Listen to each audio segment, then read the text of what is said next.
You'll just have to wait for my speech. I'm not going to tell you before I give the speech. That'll kind of ruin the punchline. Why did you pick this place?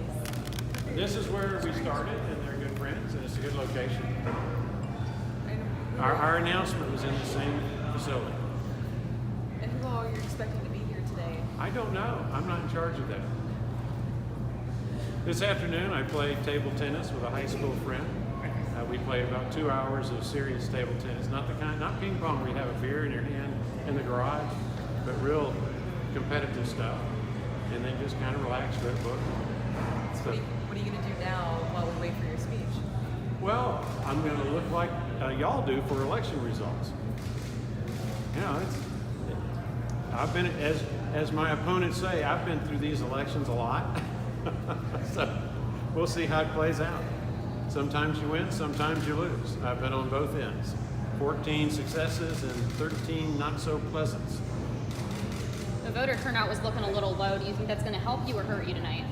Well, it depends on whose voters showed up. You know, nobody knows. If they are conservative and Republican, then we will do very well. If they are liberal and Democrat or rhinos, then Katie Britt will do really well. Now, speaking of Katie Britt, I know that former President Donald Trump has not endorsed you anymore and is endorsing her. Do you think that's going to hurt you tonight? No, I think that helps. Because? It helps because the Democrats are going to be less likely to vote for Katie Britt now because they do not want to give Donald Trump a win. They may still vote in significant numbers. They voted in significant numbers in the primary. I don't know how they'll vote today. We'll find out. Congressman, how do you define rhino? It means Republican I in know name that. only. Well, I know that, but philosophically, from a policy perspective. From a policy perspective, the people who talk the game but don't actually play in it or fight in it, they prefer to hold the position and the power more than they prefer doing the things that our country needs doing. A good classic example of a rhino versus a conservative is someone who is a debt junkie, someone who's more than willing to mortgage America's future by voting for these spending bills that we don't have the money to pay for, have to borrow to get the money and can't afford to pay it back. That is the essence of a rhino. Now you can extend that to a number of other policy issues like border security and cheap foreign labor that is undermining the wages of a lot of American workers. You can extend it to that, but generally it means that someone who talks the game to get elected but then forgets their campaign promises once they're in office. Is your opponent a rhino? Absolutely. Either that or a Democrat. Because of her record. Look, my opponent publicly, well not publicly, my opponent helped get pro-abortion, pro-open borders, pro-Obamacare, Democrat, liberal Doug Jones elected in 2017. That is not a conservative and that is not a Republican. One more question. What makes you a conservative, and why do you think that people should have voted for you today over? Oh my goodness, you should have been here for the campaign.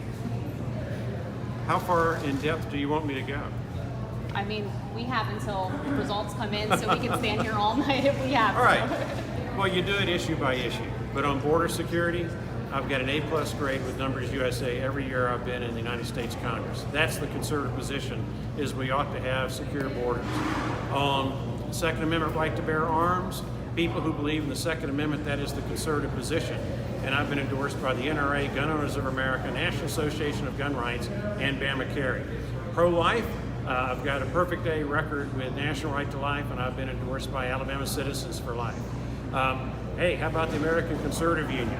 They've graded my record in the United States Congress most recently as the best of anyone in the Alabama delegation.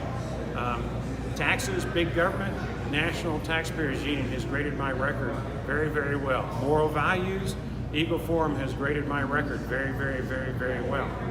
So just go down the list. To me, the essence of being a conservative is believing the United States Constitution and the principles that have combined to make America the greatest nation in world history. As long as we adhere to those principles, we will continue to be the greatest nation in world history. When we start to drop the ball on those principles, well, America's future is going to become darker instead of brighter. Thanks, everybody.